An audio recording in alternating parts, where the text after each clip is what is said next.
facas e lanças se quebrem sem o meu corpo chegar. Cordas e correntes se quebrem sem o meu corpo amarrar. Salmo Coríntios. Eis bem, os outros é que se salvam, que aqui, amigo, aqui é Coríntios, uma nação com mais de 30 milhões de cidadãos, todos loucos e loucos de tanto gritar, vai Timão, que a gente vai, porque corintiano não desiste. Não larga o osso, não desanima, não deixa de acreditar. E falando em acreditar, a nossa crença é Coríntios. Nossa fé é alvinegra. Nosso sangue é forte.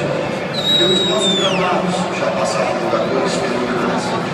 Amilcar, Baltazar, Neco, Zinho, Sócrates, Gilmar, Edelino, Camargo, Neto, Gira, Teres, até o próprio fenômeno.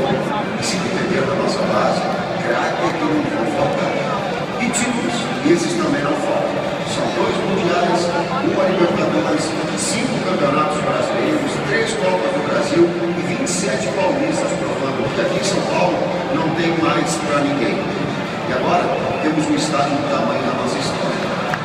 Deixamos a fazendinha e temos um latifúndio mais do que produtivo. Um tempo que chamamos de Jardim. A casa do todo corintiano sonhou.